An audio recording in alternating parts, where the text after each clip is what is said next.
I doubt if there's a person in the entire civilized world who has not heard the voice of Mel Blanc. He's probably the most famous voice in the entertainment world.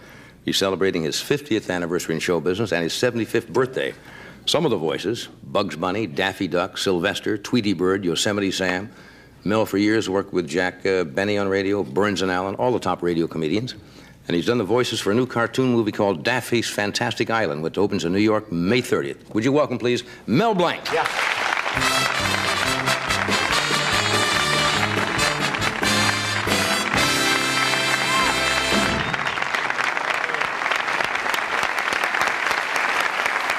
Well, congratulations. Happy birthday. Hey, thanks very much, Doc. Right away. I suppose sometime anybody runs into you, the first thing they say is do somebody, right? Right. A lot of people come up to me and say, aren't you somebody? Yeah. You have appeared, I suppose, in films as in parts, but basically it's been all Mostly cartoons. Yeah. Voices in cartoons, and I was in a couple of pictures, short little bits, but never had time for it. Yeah, I remember the great Jack Benny shows. You've been doing college tours, lectures? Yes, I spoke at 144 different colleges in the last few years, and broke attendance records at every one. The kids are cartoon freaks. They love them. Yeah, that's great. Well, what do they want to know? Do they want to learn how to get into it? Do they want to know how you do the voices, so forth? That's one of the things. And they all want to know. I tell them how the voices were created. Right. And they're very interested in that. Then I show them 3 Academy Award-winning cartoons. Right. One is Nighty Night Bugs, The Singing Sword, and the other is Christopher Columbus and Bugs Bunny Discover America. Right. And then the third one is Pussycats, which is a takeoff on, what do you call that? Oh, Alcoholics Anonymous. It's called Birds Anonymous. Birds Anonymous? Cats try to teach other cats not to eat birds. Did you ever figure out how many different characters or voices that you've portrayed in your career? Yeah, you know, when I had this accident, I was in a full-body cast, and I wanted to figure out how many different voices I could do. Couldn't move. I started early in the morning, and I fell asleep around midnight, and I passed the 400 mark. Good heavens. 400 different voices. You see, with each dialect, you can do several different voices, and I know practically all the dialects. Right. Take a Yiddish dialect, for example. They're the guy what he's talking down here like this. That's the fellow what is speaking like this here. Right. Then, of course, there's the Litvak what can't pronounce the SH together. He says, do you like the shirts? They're nice shirts, don't you think it? And then I ran into one gay fella. He says, I'll make for you a very beautiful lamp. Don't you worry about anything. Just leave everything to me. I'll take care of the whole thing. And then, of course, there's the guy that tried to get away from the Yiddish dialect entirely, and he spoke like that. He's entirely away from the Yiddish dialect, you see.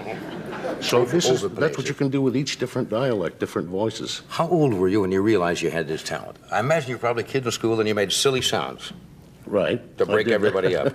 At assemblies, and the kids would better get a big kick out of it and laugh, and the teachers would laugh too. Right. Then naturally I'd get lousy marks. I don't know why. How'd you get into the cartoon business? I mean, doing the voices. Well, I went to the man who was in charge. It was Schlesinger Cartoons. Right. And he was in charge of hiring voices. And I said, look, won't you give me an audition? Listen to me. He says, no, I'm sorry. We have all the voices we need. So I came back in a couple of weeks. I said, won't you just listen to me? Right. He says, sorry, we have all the voices we need. Well, I was as persistent as he was, and I kept going back every 2 weeks to this guy for a year and a half. And he gave me the same story. We have all the voices we need. Finally, this guy died.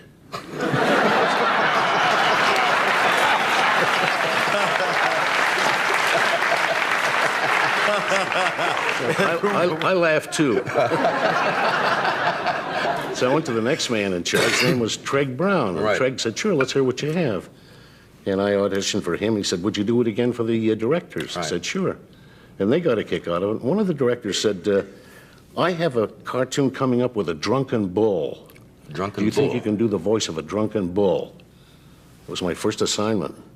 I said, yeah, I think so. He said, what would he sound like? I said, well, he would sound like it was a little loaded, and it was looking for the sour mash. So he said, great, what are you doing next Tuesday? I wasn't doing a darn thing. I said, I think I can make it. That was my first voice in the cartoons. We're going to take a break. We're coming back and talk about a lot of other things with Mel.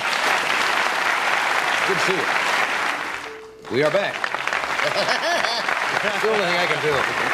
It's the only one I can do is... You used to play on the Jack Benny Show. You played the car, the Maxwell.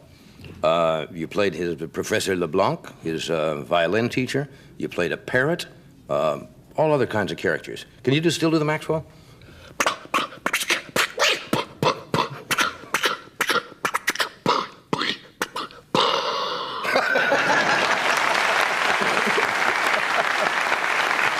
That's funny. There's a famous story, I don't know whether it's true or not, about they had the English horse story, right? Yes. Guys had written a sketch, I guess, or something in the script, and they came to Mel and says, can you do an English horse? Neighing, right? An English horse whinny. Whinny, an English horse whinny. We were visiting Epsom Downs in England. Right. So they wrote into the script, can you do an English horse whinny? And you said, sure. Sure. So it came to the cue, and I gave him an English horse whinny.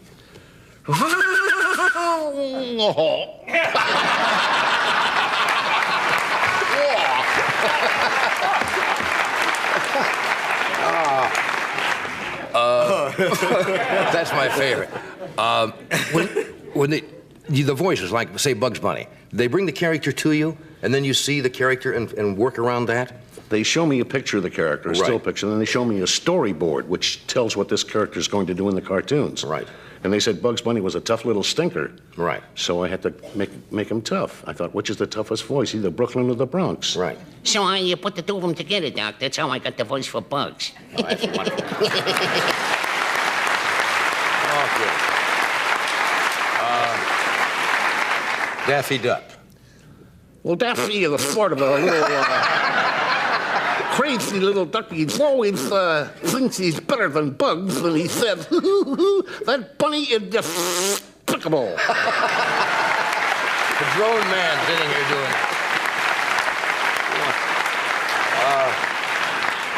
The train conductor, always in Southern California. Now, people around the rest of the country would hear those names of these towns and almost thought they were made up until they'd come to California and find out that they existed. That's right. Do a little bit of that. You'd be the Train leaving on track 5 for Anaheim, Azusa, and Cucamonga.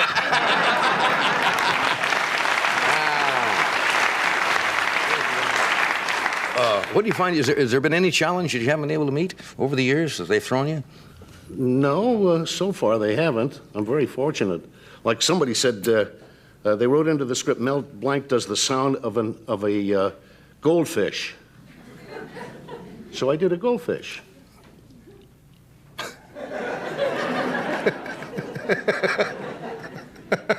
Close enough.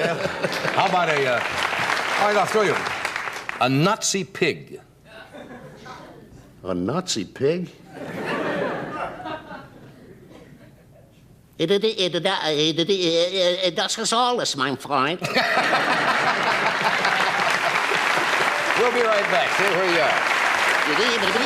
That's all, folks.